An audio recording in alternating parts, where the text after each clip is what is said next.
월스트리트에서 가장 신뢰받던 남자 중 한 명은 17년 동안 단 한 푼도 투자하지 않았습니다. 대신 650억 달러를 훔쳤죠. 하나로 약 72조 원입니다.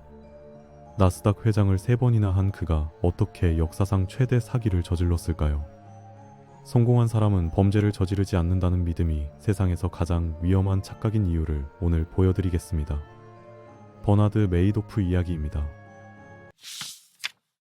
1938년 뉴욕 퀸즈 유대인 이민자 가정에서 태어난 버나드 메이도프는 평범한 아이였습니다. 아니, 평범보다 못했죠. 학교 성적은 평균 이하였고 운동도 못했으며 여자들에게도 인기가 없었습니다. 중학교 여자친구 마샤는 이렇게 말했습니다. 그는 성적표를 받을 때마다 실망했어요. 우등생 모임에 못 들어갔거든요. 그는 똑똑해지고 싶어 했어요. 늘 힘들어 보였죠.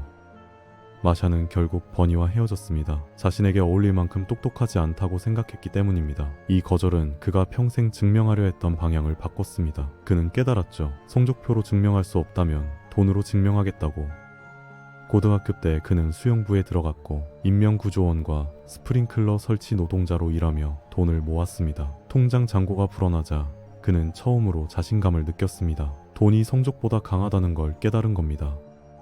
하지만 똑똑한 그의 친구들은 하버드로 갔고 버니는 성적이 안 돼서 엘라베마 대학으로 갔습니다. 버니에게 엘라베마는 너무 멀었습니다. 고등학교 여자친구 루스 알폰과 떨어지기 싫었거든요. 그는 뉴욕으로 돌아와 호프스트라 대학에 입학했고 1959년 루스와 결혼했습니다. 1960년 22세의 버니는 운명적 결정을 내렸습니다. 버나드 L. 메이도프 투자증권회사를 설립한 겁니다. 하루 만에 증권 중개인과 회사 운영 자격증을 모두 땄습니다.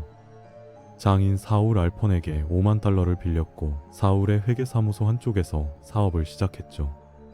재봉사 칼 샤피로가 10만 달러를 맡기며 대신 투자해달라고 부탁했습니다. 버니는 이 돈을 놀랍게 불렸고 천재적 아이디어를 떠올렸습니다. 피더 시스템, 투자자를 찾아주는 사람들에게 수수료를 주고 그 돈을 모아서 투자한 뒤 수익을 나눠 갖는 구조였죠. 문제는 불법이었다는 점입니다. 하지만 모두가 돈을 벌었으니 아무도 신경 쓰지 않았습니다.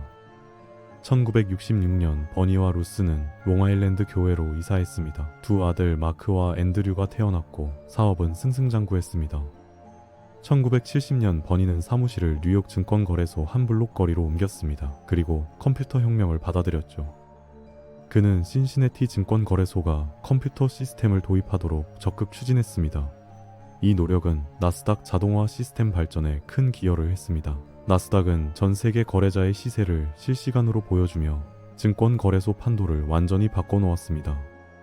버니 메이도프는 순식간에 월스트리트의 마법사가 됐습니다. 1980년대 말 그는 연간 1억 달러를 벌어들였고 1990년, 1991년, 1993년 나스닥 회장을 역임했습니다. 월스트리트에서 가장 존경받는 인물 중 한 명이 된 겁니다.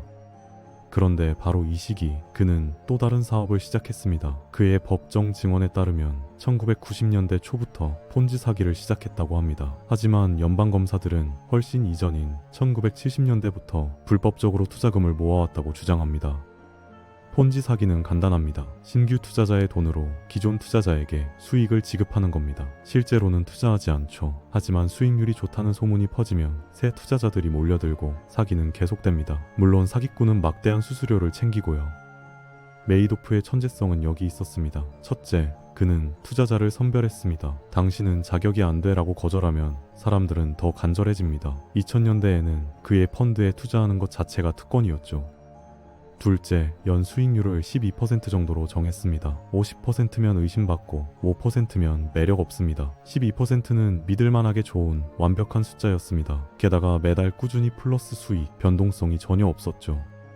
셋째, 그는 19층과 17층에 각각 다른 회사를 운영했습니다. 19층은 합법적인 증권거래, 17층은 불법 폰지 사기, 직원들조차 몰랐습니다. 이중 장부 인생이었죠.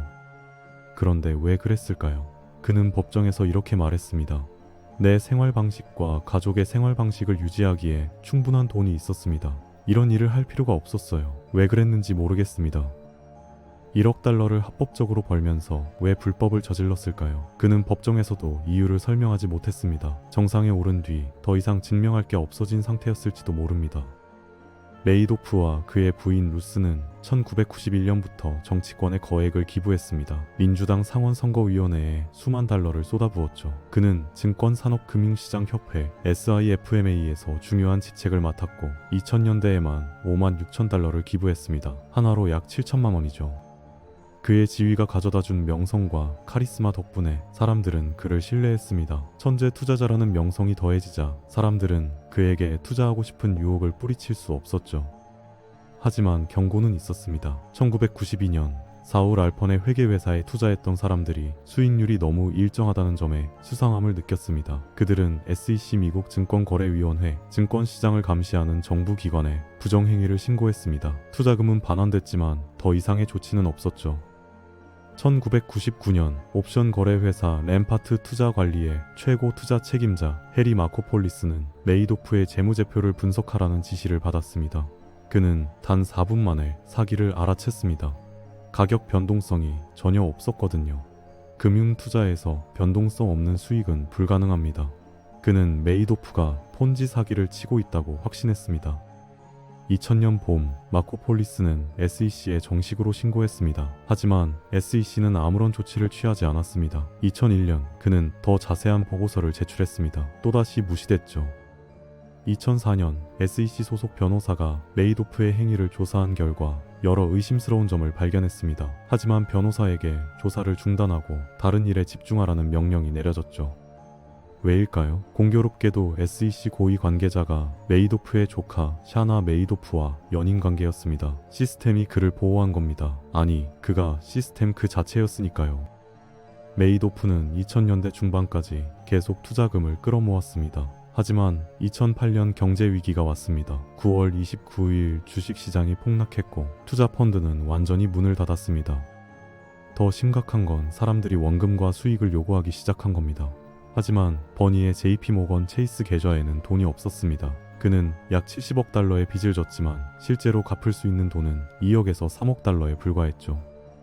2008년 12월 9일 버니는 동생 피터에게 자신의 사기 행각을 털어놓았습니다. 같은 날 아들 마크와 앤드류에게도 고백했습니다. 내 인생은 끝났어. 성공적인 투자 브로커로서의 삶 전체가 하나의 거대한 거짓이었어. 아들들은 아버지 곁을 떠나자마자 변호사에게 연락했습니다. 이틀 후인 2008년 12월 11일 버니 메이도프는 체포됐습니다. 2009년 3월 12일 메이도프는 11건의 연방 중범죄 혐의에 대해 유죄를 인정했습니다. 그는 아무도 공모하지 않았다고 주장했지만 판사는 믿지 않았습니다. 파산 관제인은 메이도프의 폰지 사기에 650억 달러가 투자됐다고 추산했습니다. 절반은 투자자들에게 반환됐고 나머지는 행방불명이었습니다.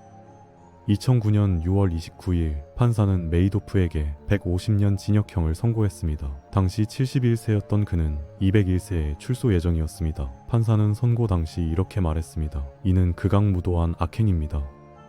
버니의 아내 루스 메이도프는 선고 후 첫 공개 성명을 발표했습니다. 저는 부끄럽고 창피합니다. 다른 모든 사람들처럼 저도 배신감과 혼란스러움을 느낍니다. 이 끔찍한 사기를 저지른 사람은 제가 수년간 알아왔던 그 사람이 아닙니다. 하지만 가장 큰 대가는 따로 있었습니다. 2010년 12월 11일 체포 2주기 아들 마크가 자살했습니다. 2014년 앤드류가 암으로 사망했습니다. 두 아들 모두 아버지의 범죄가 드러난 이후 세상을 떠났습니다. 메이도프는 감옥에서 말했습니다. 나는 그들을 죽인 것입니다. 650억 달러보다 무거운 대가였습니다. 2021년 4월 14일 버나드 메이도프는 노스캐롤라이나 연방교도소에서 82세의 나이로 사망했습니다. 출소 예정일을 120년 앞둔 날이었죠. 유대계 미국인 중에서는 이례적으로 화장되었습니다. 가족들조차 그의 장례식에 모이지 못했습니다. 버나드 메이도프, 그는 나스닥 발전에 기여했고 회장을 3번 역임했으며 월스트리트의 전설이었습니다. 하지만 그가 정말로 한 일은 17년 동안 단 한 푼도 투자하지 않고 650억 달러를 훔친 것이었습니다. 메이도프의 이야기에서 우리는 무엇을 배울까요? 첫째, 성공은 의심을 지웁니다. 나스닥 회장이 사기를 친다고 누가 생각했겠습니까? 지위가 높을수록 의심받지 않습니다. 둘째, 완벽한 숫자는 의심스럽습니다. 연 12%, 매달 꾸준히 플러스, 변동성 제로. 금융투자에서 변동성 없는 수익은 불가능합니다. 셋째, 경고는 항상 있습니다. 1992년부터 2008년까지 16년 동안 5번의 경고가 있었지만 모두 무시됐습니다. 이것은 투자 이야기가 아닙니다. 신뢰에 대한 이야기입니다. 메이도프는 30년 동안 신뢰를 쌓았지만 17년 동안 그걸 악용했습니다. 그 대가로 모든 걸 잃었습니다. 그는 실패한 사기꾼이 아닙니다. 성공이 어떻게 범죄의 가장 완벽한 보호막이 되는지를 증명한 사람이었습니다. 버나드 메이도프의 이야기 어떻게 보셨나요? 여러분 주변에도 혹시 너무 완벽해서 오히려 의심스러운 건 없으신가요? 구독과 좋아요는 다음 이야기를 여는 열쇠입니다. 지배자의 숨겨진 서고에서 세상의 지배자들이 감춰둔 지혜와 교훈을 계속 꺼내드릴게요. 다음 영상에서 또 만나요.